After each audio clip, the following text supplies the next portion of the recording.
में हो, और इधर ओसामा की पत्नियों, ओसामा बिन लादेन पत्नियों को लेकर बड़ा खुलासा। पाकिस्तान अधिकारियों के कब्जे में रही ओसामा की पत्नियां। पाकिस्तान के राष्ट्रपति आसिफ अली जरदारी के पूर्व सहयोगी बाबर की किताब में दावा। एबटाबाद छावनी में CIA ने ओसामा की पत्नियों से पूछताछ की थी। CIA ने ओसामा की बीवियों से भी पूछताछ की थी। ये ओसामा की पत्नियों को लेकर बड़ा खुलासा, और खास तौर से इस खबर के सामने आने के बाद अरब वर्ल्ड में हो सकता है कि इसका भी रिएक्शन, अफगानिस्तान में इसका भी रिएक्शन देखने को मिले। क्या इसका रिएक्शन कोई होगा? ये खबर के तौर पर सामने आई है, लेकिन इसका कोई इंप्लीकेशन दिखाई नहीं देगा जनरल सिन्हा। मेरे अनुसार तो इसका कोई नहीं असर होगा कि ओसामा पाकिस्तान के अधिकारियों के कब्जे में रही ओसामा की पत्नियां, और ये उम्मत का दावा भी करते हैं, इसलिए मैं पूछ रहा हूं आपसे। देखिए, ये पूरे अरब वर्ल्ड को, पूरे मुस्लिम वर्ल्ड को, उनके उम्मा को पता है कि जिस तरह से ओसामा बिन लादेन मारा गया था, और आप देखिए 2001 के बाद 2011 में मारा गया था, इतने लंबे समय के बाद। उनका कौन कॉन्ट्रैक्टर था, किसने उसको एबटाबाद में बना के दिया था, सब अमेरिकन एजेंट को पता था। यहाँ तक खबर आई है कि वहाँ पाकिस्तान आर्मी ने ही नेवल सील को आने दिया। मात्र 40 मिनट का ऑपरेशन हुआ था ओसामा बिन लादेन, और उसके बाद उनके बच्चे और उनकी बीवियों को ले गए, और जेल के अंदर उनके जितने भी एजेंट हैं, अमेरिकन एजेंट, उनसे पूछताछ करते रहे उनके बारे में क्या चीज़ें हैं, और ओसामा बिन लादेन को कहाँ दफनाया गया। अमेरिकन सील ने दफनाया ना। लेकिन मुझे बड़ी श्योरिटी है कि सर इन्होंने असल में अपने मुस्लिम जो कंट्रीज हैं उनको ये कहा होगा कि हमने तो इतनी खातिर तवज्जो की है, हमने जानबूझकर अपनी कस्टडी में इसलिए रखा कि कहीं किसी तरह की परेशानी ना होने पाए। और दूसरे उधर ये कह रहे होंगे कि देखिए हम खुद आतंकवाद से परेशान हैं, हम पहले ही कह रहे थे, हमको नहीं मालूम था यहाँ है। अब देखिए इनसे पूछताछ में कोई कसर रख रहे हैं क्या? CIA चाहे वो भी इंटरोगेट करे। और ऑपरेशन सिंदूर से अब तक खौफ में है पाकिस्तान। पाकिस्तान ने चीन से की बहुत बड़ी डील, सैटेलाइट कमांड सेंटर बनाने की डील, $406 मिलियन की डील पर साइन। इंटीग्रेटेड सैटेलाइट सिस्टम तैयार करेगा पाकिस्तान। अब ये इंटीग्रेटेड सैटेलाइट सिस्टम ये वाकई कुछ कमाल करेगा पाकिस्तान के लिए, या चीन के साथ डील हो रही है। और चीन अमूमन इस तरह की जब मदद देता है तो उसमें ठीक है, थोड़ा सा ये लेवरेज देता है कि हम तुमको इसके जरिए ये इन्फॉर्मेशन दे देंगे। उस मुल्क की ज्यादातर इन्फॉर्मेशन वो खुद जुटा लेता है। ये भी उसका एक हाइंडसाइड है, इसको किस तरीके से देखा जाना चाहिए वो समझते हैं कमांडर बहल।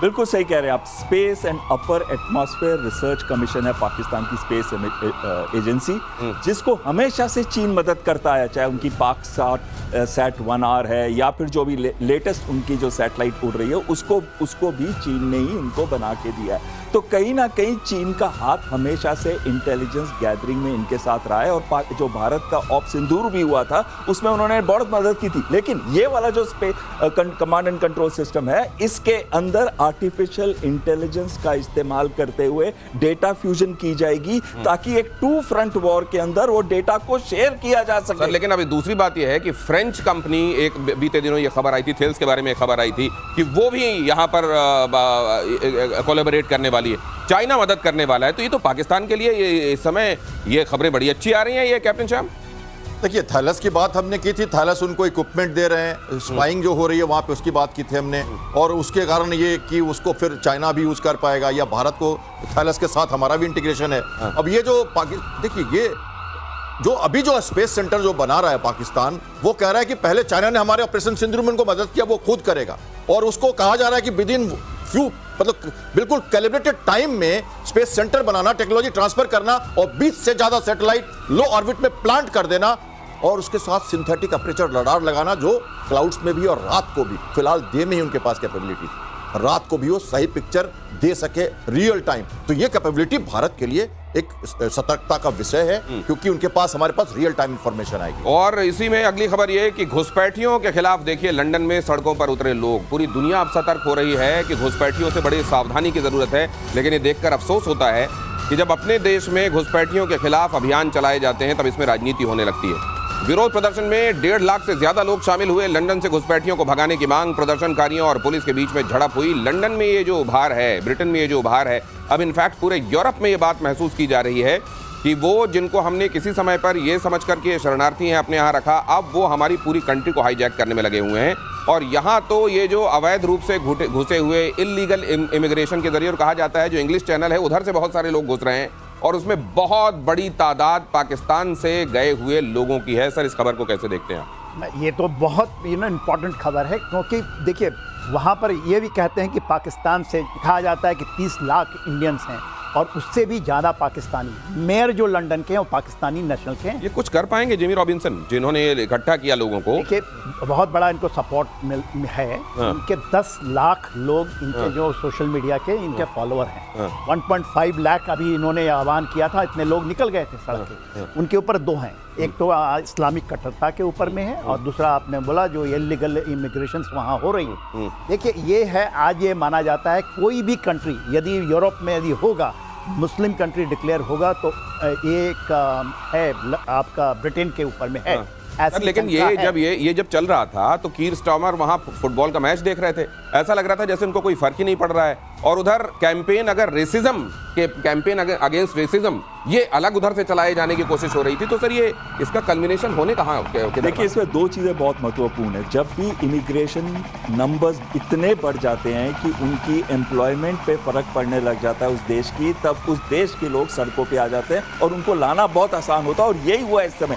1.1 मिलियन लोग पिछले जो सेंसस हुआ था 2024 का, उसमें इमिग्रेशन पॉपुलेशन 1 साल के अंदर 1.1 मिलियन आई थी और उसमें सबसे ज़्यादा थे ब्लैक एंड ब्राउन। और एक बड़ी इंपॉर्टेंट चीज़ है जो बता रहे थे हमारे जनरल साहब भी, कि जो 4.9% की पहले मुस्लिम पॉपुलेशन हुई कुछ सालों के अंदर 6.5% तक पहुंच चुकी है। यानी कि बहुत महत्वपूर्ण एक रोल प्ले कर रहे हैं वो उनकी पॉलिटिक्स में, इकोनॉमिक्स में और जियोपॉलिटिकल एनवायरनमेंट के अंदर। लेकिन जो और भी इंपॉर्टेंट चीज़ आती है, जो एलोन मस्क कह रहे थे कि violence is coming, change the government, और ये सारी बातें कर रहे थे, उससे उस देश के अंदर एक यूनिटी बन रही है नॉन इमिग्रेंट्स के अगेंस्ट जो गवर्नमेंट। लेकिन कई सारे कंफ्यूजिंग सिग्नल्स भी थे सर। वहाँ एलोन मस्क भी जुड़ रहे हैं, बहुत सारे लोग मेक अमेरिका ग्रेट अगेन वाली टोपी पहनकर भी वहां जुटे हुए थे। तो एक्चुअली वहां चल क्या रहा था, समझ में आया नहीं। देखिए, एलोन मस्क हमेशा से राइटिस्ट रहे हैं और वो हमेशा से राइट विंग फिलॉसफी करते हैं, इसीलिए उन्होंने ट्रंप की भी मदद की थी और मागा कैंपेन में सबसे आगे वही जाते थे और $200 मिलियन या उससे ज्यादा का फंड्स उन्होंने किया था। और अब भी एक खाली यही नहीं है, ऑस्ट्रेलिया में देखिए, वहां भी इमिग्रेंट्स के अगेंस्ट मूवमेंट चल रही है। ठीक है, अगली खबर और कैप्टन श्याम से रिएक्शन। यूक्रेन का रूस पर बहुत बड़ा हमला, तेल रिफाइनरी पाइपलाइन को बनाया निशाना। यूक्रेन ने 361 ड्रोन से हमले किए, कुछ ड्रोन करीशी रिफाइनरी तक पहुंचने में कामयाब रहे। अटैक के बाद रिफाइनरी में लगी आग। एक बार फिर से मुझको लगता है कैप्टन श्याम, वेस्टर्न वर्ल्ड को ये बताने के लिए कि नहीं मैं लड़ रहा हूं और देखो कितने अंदर तक जाकर कितने महत्वपूर्ण इंस्टॉलेशंस को निशाना बना रहा हूं, ये काम करने की कोशिश फिर से एक बार यूक्रेन ने जेलेंस्की ने की है और फिर से तगड़ा पलटवार रशिया की तरफ से होगा। आग हो ना हो, चिंगारी जलती रहनी चाहिए। ये चल रहा है यूक्रेन और रशिया में। आपको हम लगता है हम अटैक करते, ड्रोन मारना है 300-400। आपने देखा ऑपरेशन सिंदूर में, लो कॉस्ट लगा दो, एक न एक तो जाएगा ही निशाने पे, रिफाइनरी तो चलेगी और लंबा वार चलता रहे। और पता है रशिया को कि ये जितना देर तक वो वार चलाता रहेगा उतना उसका फायदा है, उतनी ज्यादा संकट में रहेगा नाटो। और ये वेस्टर्न वर्ल्ड हमेशा ये कुछ ना कुछ बौखलाया रहेगा, कुछ ना कुछ एक्शन करता रहेगा। जब तक उसके टर्म्स एंड कंडीशंस में नहीं आएगा यूक्रेन, ये छोटी छोटी मुसीबतें लेना पड़ेगा उसे। तो ये उसका नमूना है। और हाँ, स्ट्रैटेजिक टारगेट्स पे, लॉजिस्टिक सपोर्ट यूनिट्स पे और ऑयल डंप्स पे अटैक कर रहा है, रिफाइनरी पे कर रहा है, तो ऑब्वियसली तंग तो कर रहा है रशिया को। लेकिन रशिया उसके बाद 800 ड्रोन से मारता है, एक दिन में सबसे भयावह अटैक करता है, बेलारूस की तरफ से चढ़ जाता है और वो सब करता है जहां पर कि ईस्टर्न बॉर्डर पे पोलैंड के आहट गूंज रही है कि पूरा एयर स्पेस मेरा है, मैं अब यूक्रेन को घुटने पे लाऊंगा। नाटो अपने सावधान रहो, अपने कदमों में रहो, अपने कमरे में बंद रहो। और इसी सीक्वेंस में अगली खबर, बेरेंट्स सागर में रूस का बड़ा युद्धाभ्यास। रूस ने टारगेट पर ज़िरकॉन हाइपरसोनिक क्रूज मिसाइलें दागी।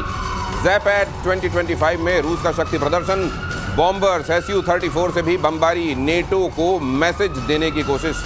बीते दिनों जो एक तनाव और वो बना था सर कि शायद नेटो वर्सेस रशिया हो सकता है, वैसे में क्या ये इसलिए इंडिकेशंस हैं, ये इस ड्रिल को क्या उस तरीके से भी देखा जाना चाहिए क्या? देखिए, क्या किया है रशिया ने, क्या किया, पहले तो जब ऑर्सनिक की बात होती है तो उसने बेलारूस में डिप्लॉय कर दिया।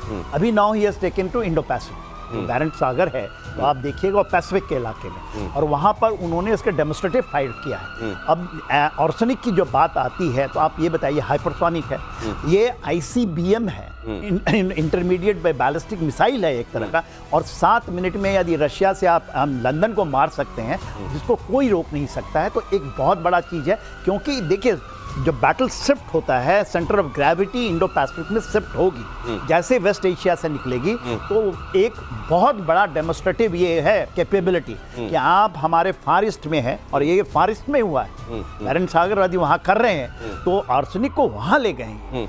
तो एक बहुत बड़ा डेवलपमेंट है इंडो पैसिफिक में, बहुत सारी एक्सरसाइजेस चल रही हैं, और मेरा 2027 का जो एक है डेट, वो आने वाला है, कोई अभी 2 साल है, जिस तरह से third aircraft carrier of Chinese आने वाले हैं, इनकी वहाँ लग रही है, जैसे चीज़ें बढ़ रही हैं, जैसे शिफ्ट हो रही है इस साइड, तो हमें लगता है तो world is at war, it might shift at particular time. 2026 तक तो ये जरूर शिफ्ट करेगा। 2026 तक क्या कुछ और भी भयावह होने वाला है। और ज़ैपेट 2025 में रूस ने आर्कटिक में दागी मिसाइल, नॉर्दर्न फ्लीट ने एंटी शिप क्रूज मिसाइल दागी। रियल टाइम मॉनिटरिंग में टारगेट पर सटीक अटैक, यहाँ पर हम उसकी तस्वीर भी आपको दिखा रहे हैं कमोडोर बहल।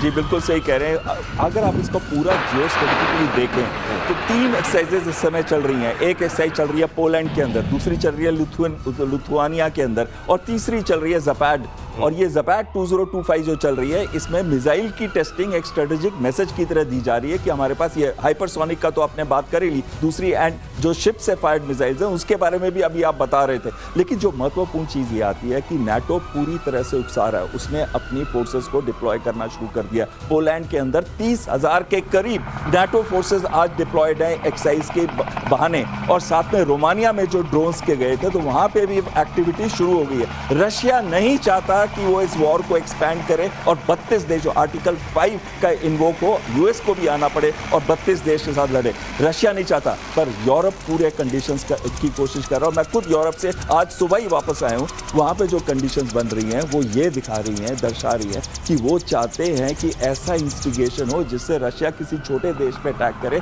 ताकि पूरी की पूरी नाटो कंट्रीज हैं एक साथ जुट जाए और अमेरिका को भी आना पड़े। अमेरिका नहीं आना चाहता। रशिया ने किया तो था, अगर उनको ये चाहिए था, अगर इनको बहाना ही चाहिए था तो उनके पास पर्याप्त बहाना था। मुझको लगता है वो भी केवल मसल फ्लेक्सिंग कर रहे हैं, लेकिन एक्चुअल कॉन्फ्लिक्ट से बचना चाहते हैं वो भी रशिया के साथ। रशिया नाटो भी बचना चाहता है, ये बात सही है, लेकिन वो चाहता है कि अमेरिका हस्तक्षेप करे, और इसी वजह से वो कहते हैं कि अमेरिका को कहते हैं आप टैरिफ्स लगाओ, लेकिन अमेरिका उनको क्या कह रहा है? अमेरिका कह रहा है पहले आप लगाओ फिर हम लगाएंगे। पानी ठंडा है कि गर्म है, पहले बताइए। पानी बाल्टिक में या बैरेंट्स सी में अभी ठंडा है या गर्म है? रूटीन एक्सरसाइजेस है, भारतीय नौसेना भी करती है। अब इसके बाद पानी ठंडा हो जाएगा, नहीं चल पाएंगे। पानी ठंडा या गर्म हो तब तक तो चलता है, लेकिन पानी उतर जाए तो हालत बहुत खराब हो जाती है। और हूती विद्रोहियों का इजराइल पर 3 ड्रोन से अटैक, रेमन एयरपोर्ट पर हमला, एक ड्रोन को आईडीएफ के यूएवी ने मार गिराया। पिछले हफ्ते भी रेमन एयरपोर्ट पर हुआ था ड्रोन अटैक। ड्रोन अटैक को लेकर इजराइल में सेफ्टी सायरन बज रहे हैं। यह हम लगातार पिछले 2 हफ्ते से आपको बता रहे हैं किस तरीके से हूती विद्रोहियों के खिलाफ ऑपरेशन इजराइल चला रहा है। उधर हूती विद्रोही भी लगातार अटैक कर रहे हैं, खास तौर से उनके बेन गुएर एयरपोर्ट और रेमन एयरपोर्ट को निशाना बनाने की कोशिश की जा रही है, लेकिन लगातार अपने महत्वपूर्ण इंस्टॉलेशंस को बड़ी काबिलियत के साथ बचाता भी चला आ रहा है इजराइल। और इजराइल सिर्फ इनसे नहीं, न जाने कितने सारे मुल्कों में जहां भी उनको दुश्मन दिखाई दे रहे हैं उनको ठिकाने लगाने का काम किया जा रहा है। आगे उस खबर की तरफ जाऊंगा, लेकिन पहले इस खबर का महत्व समझते हैं। जनरल सिन्हा, ये हूती विद्रोहियों को के साथ ये लड़ाई आपको कितनी लंबी खिंचती दिखाई देती है, या ये चलती रहेगी? हूती विद्रोही भी, उनको भी ताकत और उनको रिसोर्सेज सप्लाई किए जा रहे हैं। देखिए, हूतियों का बहुत ज़्यादा डिग्रेडेशन तो हो चुका है। प्रधानमंत्री मारना, उनके लीडरशिप को मार देना, और ख़ास करके इजराइल के जब जैसे ही वहाँ आया, इसके पहले अमेरिका ने भी बहुत ट्राई किया था, उन्होंने तो B-2 बॉम्बर्स तक लगा दिए थे इनके ऊपर।